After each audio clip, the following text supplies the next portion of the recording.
Hey, what's up, everybody? True Boxing here. Thank you for coming back to get hit with the truth. So today we are doing the Showtime preview for Saturday, April 8th. As it's going to feature in the main event, we're going to see undefeated WBC interim champion Sebastian Fundora versus contender Brian Mendoza, as they will main event a triple header on Showtime that night. Now, before we get into that, guys, if you could smash the like button, leave a comment, subscribe to my channel, I really would appreciate any support that I can get.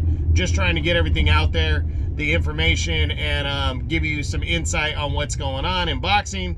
If you don't like what I'm doing, though, you can give me a thumbs down and you can leave a comment letting me know what you think. I'm open to anything. I really want you guys to be honest with me. All that being said, back to the Showtime card now.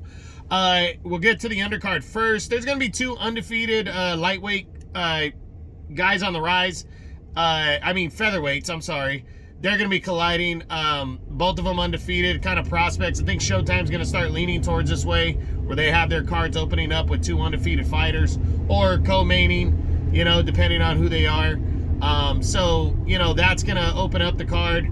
I don't really know anything about these two fighters on the rise, so not really. I know one's Luis Nunez. I didn't really look at the other guys because, to be honest, I comment on the, I'm not trying to be, offend those fighters or people that are fans of those fighters, but though that opening fight is not significant yet, So I go after the fights that are really significant and, can make an impact or excitement. People, like the co-main. And a co-main is an interesting one. You got undefeated Brandon Lee, who's an undefeated contender on the rise at 140 pounds. He's going to be battling Pedro Campa. What makes this fight interesting is, Teofimo Lopez just stopped Pedro Campa last year in August. Made his debut at 140, stopped him in 7-8 rounds. Campa was competing in that fight. He was in the fight, but Lopez just better. So can Brandon Lee duplicate or can he do better than Lopez, or can he just get a solid one-sided victory?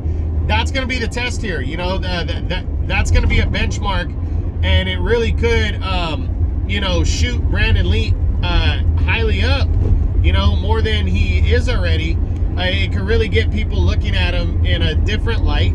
That he could be, very, on the verge of being a legitimate top 10 guy. So, I think Brandon Lee's going to get the win here.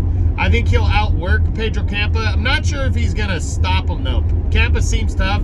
If he does, it'll be in the later rounds. But I really wouldn't be surprised if this goes to the scorecard. So we'll see what happens. That's on, that's the co-main, Brandon Lee and Pedro Campa. But the main event should be a decent one. You got Sebastian Fundora, the towering inferno, the 6'6", super welterweight at 154. Just an absolute freak, is taking on Brian Mendoza.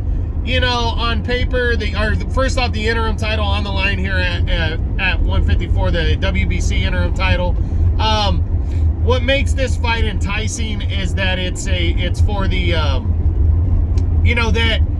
first off, whenever Fundora fights, it's a good fight to watch because the guy throws so many goddamn punches. He's so big. He's so freakishly long for his weight and everything.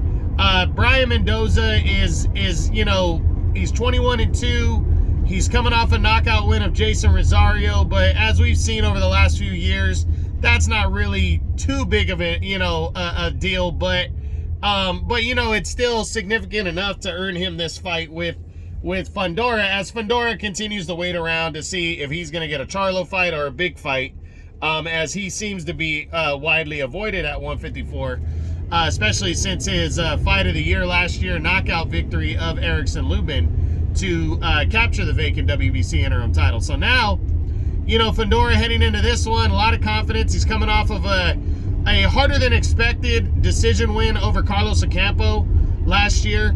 And I think he wants to make a statement. Mendoza's never been stopped. He's only lost twice in his career.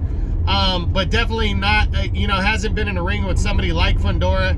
I think Fundora will overwhelm him, and I think he'll probably stop him in the late rounds, in my opinion, and keep the interim belt. So, it's just pretty much, in my opinion, it's Fundora staying busy. So you got Fundora in the main event against Mendoza. I got him winning by a late stoppage.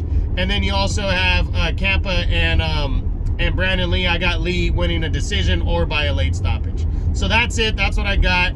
Hope you enjoyed the video. If you did, smash the like button, leave a comment, subscribe to the channel. This is True Boxing. You've been hit with the truth.